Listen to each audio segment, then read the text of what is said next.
The kitchen smelled faintly of coffee and rain. Marilyn sat at the wooden table, fingers sticky with tape from wrapping tiny Aloha keychains. Each bore a name: Olivia, Max, Sophie, and a quiet message: "Grandma loves you." Reading glasses perched on her nose, she listened to the soft hum of the refrigerator. 3 years she had saved, planned, imagined this trip, a week on golden sands, waves brushing grandchildren's feet, lanterns flickering in memory of James, her late husband. Her phone buzzed. The screen lit up. "You won't be joining us. My wife prefers her family only. You've done your part by paying." 11:02 p.m. 2 nights before the dream she built collapsed. Marilyn set the phone down. No call. No kindness. Just absence. Her heart twisted in disbelief and shame, quiet and unyielding. She ran fingers over the duffel bag, sundresses folded carefully, lavender candle, photograph of James smiling in Hawaii light. This was meant for their night on the beach. She imagined little hands holding hers, grandchildren laughing, stories of James told aloud, but the laughter would not come. In the dim glow of under-cabinet lights, she felt sadness, but also resolve. Her sacrifices, skipped pleasures, tutoring hours, cold nights endured, had been treated as a transaction. She opened her laptop. The Hawaii Travel Fund glimmered on screen, $21,763.84. Each dollar was hers. Hovering over the freeze account button, she did not click. Not yet. Instead, she typed a new list: women overlooked, forgotten, undervalued: Carol, Beverly, Louise, Frances. Names of those who deserved recognition. She closed the document, returned to the account. Fingers trembling slightly, she paused. The hum of the fridge, the night air brushing the window, became a drumbeat. She could end it now. But she waited. For clarity.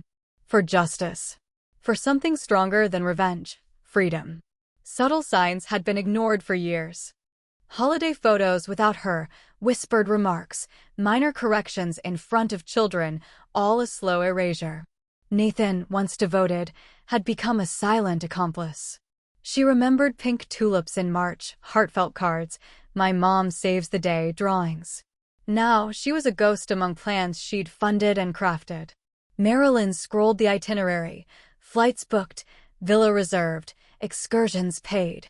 She realized the truth: she was invisible to them, yet still expected to finance their joy. A slow, burning clarity took root.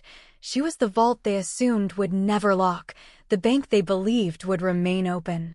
She imagined their airport faces: Tanya smiling with controlled certainty, Nathan forced to maintain politeness under her gaze, kids laughing as if nothing had changed. And she felt the first warmth of power, agency. Pouring tea, holding the warmth between her palms, she let quiet settle. She pictured a different Hawaii, one not bound by entitlement or familial neglect. She could host, not for approval, but for joy. Her dream, once marred by betrayal, became hers again. Memories of James surfaced, him sunburned, wearing a bed sheet like a cape, their shared sandwiches, laughter under the Hawaiian sun. She smiled through tears. This trip had been about love, and she would reclaim it, not for them, but for someone deserving. Morning came with no resolution. The plane would depart, the villa waiting. Marilyn sat with the glow of her laptop, eyes on the freeze account toggle. Fingers hovered, heartbeat echoing in her ears. Texts arrived. "Mom, it's weird at check-in. Can you check the account?" She ignored. Voicemails multiplied, a rising tide of panic. Nathan's voice sounded strained, Tanya's clipped. The children's excitement only heightened the cruelty. She didn't hesitate. Click. Freeze. Linked cards disabled. Every transaction paused. No warning, no alert. The villa booking? Cancelled. The car rental? Reversed. Flights? Declined. The plane would leave, but the paradise she funded was now unreachable for those who had cast her aside. Relief washed over her. Not triumph, not vengeance, but clarity. The quiet justice of silence. Marilyn felt the weight lift, replaced by focus. She wasn't bitter. She was deliberate. Every plan she had for the next step centered not on them, but on a new vision of care. Women like her, unseen, underappreciated, carrying quiet burdens. She made 6 calls, each ending in stunned silence. Hawaii. They hesitated. For 1 week. No catch. Just presence. Questions followed, hesitation, disbelief, laughter tinged with tears. These were women who had given without recognition, sacrificed without applause. Bookings made under her name. 1 villa, 7 days, 6 women. Beds arranged, 1 large table for communal meals, every detail anticipating comfort and dignity. She packed the framed photo of James, walnut wood warm as memory, bubble-wrapped for protection. The villa, perched above the ocean, welcomed her chosen family. Palm trees swayed. Salt air kissed the skin. No one questioned her. No one excluded her. The table filled with laughter, tears, stories, shared without agenda. Each night, candles flickered beside James' photo, honoring memory without expectation.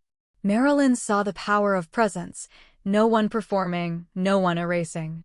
Only recognition, only witness. She felt the quiet triumph of her autonomy, the joy of creating a space for those overlooked. One evening, the women circled on the sand. The moon shimmered across the waves. They carried small tokens, whispered names, released burdens they had carried silently. Marilyn's heart surged as she realized she wasn't alone, and she never truly had been. She struck a match, lighting the last lavender candle, its flame steady, deliberate. Beverly reached for her hand. "I didn't think I'd feel this. Peace." Marilyn smiled, understanding that the love she gave had not vanished. It had been redirected, multiplied, received. She finally understood. Freedom from obligation, validation from chosen bonds, and power in recognition. The pain of exclusion became fuel for connection. In the glow of candlelight, laughter, and waves, she whispered to herself, "I am enough. I am seen. I am free." Morning light bathed the villa. Sea air mingled with laughter. Postcards written, stories told, tears shed, joy unrestrained. Marilyn watched 6 women embrace visibility, their lives honored in small, intimate acts. Nathan's email requesting a refund arrived. She smiled, folded her laptop. She owed nothing. Silence had been her reply, louder than any words. She stepped onto the beach, toes in sand, watching waves roll in. Behind her, the villa hummed with laughter. She realized love without respect is not love. Presence over obligation. Recognition over entitlement. She had built a legacy, not of forced family ties, but of restored dignity and memory shared with those who deserved it most. The photograph of James gleamed at the table, candlelight reflecting in his eternal smile. Marilyn inhaled deeply. She was free, not by vengeance, not by denial, but by choosing herself and those who would see her worth. For the first time in decades, she felt light. The dream, once a family obligation, became a celebration of memory, love, and deliberate care. She had been left out, but only to find the ones truly walking her way.